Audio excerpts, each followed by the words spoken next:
तो good morning बच्चों, हम इस वीडियो में कक्षा 10वीं गणित के अंतर्गत त्रैमासिक परीक्षा का प्रश्न पत्र लेकर आए हैं।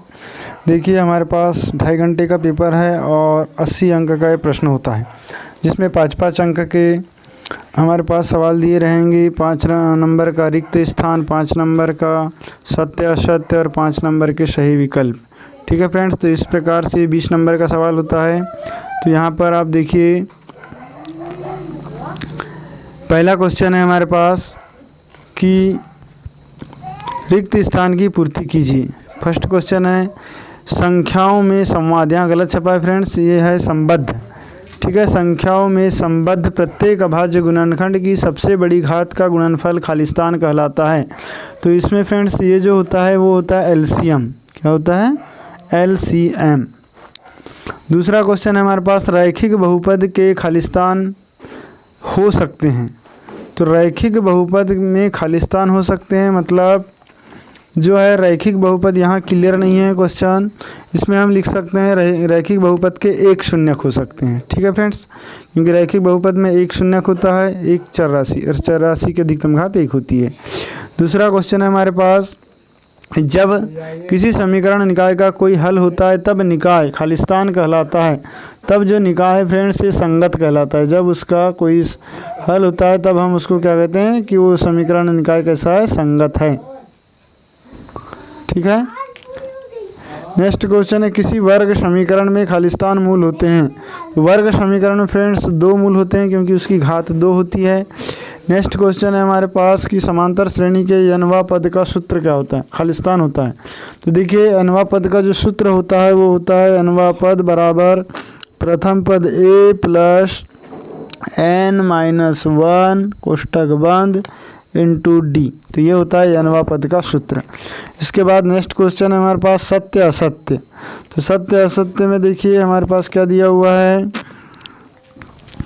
कि पहला है हमारे पास समांतर श्रेणी के पद सदैव बढ़ते क्रम में होते हैं। तो देखिए फ्रेंड्स, ये हमेशा बढ़ते क्रम में नहीं होते, घटते भी क्रम में होते हैं या बराबर बराबर भी होते हैं। तो ये पहला सवाल हमारा असत्य हो जाएगा। ठीक। दूसरा दिया है समकोण त्रिभुज में कर्ण सबसे बड़ी भुजा होती है। तो ये बिल्कुल सही है, कर्ण सबसे बड़ी भुजा होती है। तीसरा है सभी वर्ग समरूप होते हैं। तो देखिए, जो वर्ग जितने भी होते हैं ये सभी समरूप होते हैं। ठीक है। अगला है द्विघात बहुपद में केवल एक शून्यक लिखा है, यहाँ शून्यक हो सकता है। तो एक शून्यक हो सकता है, ये गलत है, क्योंकि द्विघात बहुपद है तो इसके 2 शून्यक निकलेंगे। अगला सवाल है कि वर्ग समीकरण को हल करने के लिए सूत्र के प्रणेता श्रीधराचार्य थे। तो बिल्कुल सत्य है ये वाक्य, क्योंकि हमारे जो श्रीधराचार्य जी है इन्होंने सूत्र विधि दी हुई है हमको वर्ग समीकरण को हल करने की। ठीक है फ्रेंड्स, नेक्स्ट क्वेश्चन देखते हैं। प्रश्न क्रमांक 3, सही विकल्प चुनिए। पहला है विविक्त कर। तो विविक्त कर का जो आंसर हो जाएगा क्या होगा? b² - 4ac। तो ये हो जाएगा हमारे पास b² - 4ac। ठीक है फ्रेंड्स। अगला है आधारभूत आनुपातिकता प्रमेय। तो आधारभूत आनुपातिकता को प्रमेय थेल्स प्रमेय भी कहते हैं। तो ये फर्स्ट आ जाएगा, थेल्स प्रमेय। नेक्स्ट है अद्वितीय हल होता है। तो अद्वितीय हल होगा तो रेखाएं क्या करेगी? एक दूसरे को प्रतिच्छेद करती है। तो ये वाला आंसर आ जाएगा। अगला है चौथा 5, 10, 15, 20 डैश डैश डैश। एक समांतर श्रेणी है और इसमें देखिए प्रथम पद 5 है और इसका अंतर भी 5 है। तो हमारे पास ये d बराबर 5 और a बराबर 5 आ जाएगा। पांचवा क्वेश्चन है परिमेय एवं अपरिमेय संख्या। तो परिमेय और अपरिमेय संख्या जो होती है ये वास्तविक संख्या होती है।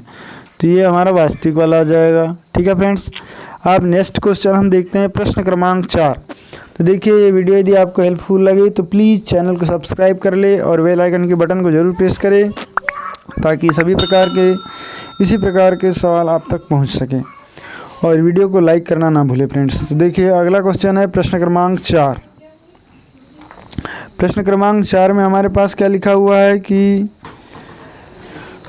सही विकल्प चुनिए। तो सही विकल्प में हमारे पास देखो, पहला ऑप्शन क्या दिया है? 96 और 404 का HCF होगा। तो 96 और 404 का यदि आप HCF निकाले तो फ्रेंड्स इसमें हमारे पास निकलता है ये 4। ठीक है, तो ये आंसर सी हो जाएगा। उसके बाद एक द्विघात बहुपद इसके शून्यक ऋण 3 व धन 4 होगा, तो ये हमारे पास b हो जाएगा x square minus x minus 12। ठीक, फिर है किसी पूर्णांक m के लिए प्रत्येक सम पूर्णांक का रूप होता है। देखिए सम पूर्णांक का रूप जो होता है फ्रेंड्स वो 2m होता है। ठीक है, तो ये आ जाएगा 2m, और विषम पूर्णांक का होता है 2m प्लस 1। अगला है किसी समांतर श्रेणी में यदि a बराबर 10 तथा d बराबर 10 हो तो श्रेणी होगी।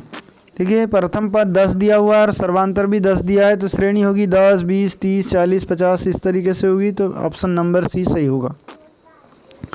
फिर 5वां सवाल, एक त्रिभुज में यदि एक भुजा का वर्ग अन्य दो भुजाओं के वर्गों के योगफल के बराबर हो तो पहली भुजा के सामने का कोण समकोण होता है। तो देखिए यह जो कथन होता है हमारे पास ऑप्शन दिए हुए हैं, पहला है थेल्स प्रमेय, दूसरा है पाइथागोरस प्रमेय, तीसरा हमारे पास दिया हुआ है थेल्स प्रमेय का विलोम, और चौथा दिया है पाइथागोरस प्रमेय का विलोम। देखिए फ्रेंड्स ये हमारे पास होता है पाइथागोरस प्रमेय, तो आंसर बी। तो इस तरीके से 5 क्वेश्चन कंप्लीट हुए। अब आते हैं हम प्रश्न पर।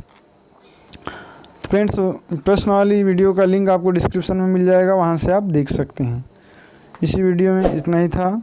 देखिए ये जो है यहाँ से आप पढ़कर जाइए, बिल्कुल 80% क्वेश्चन आना तय है।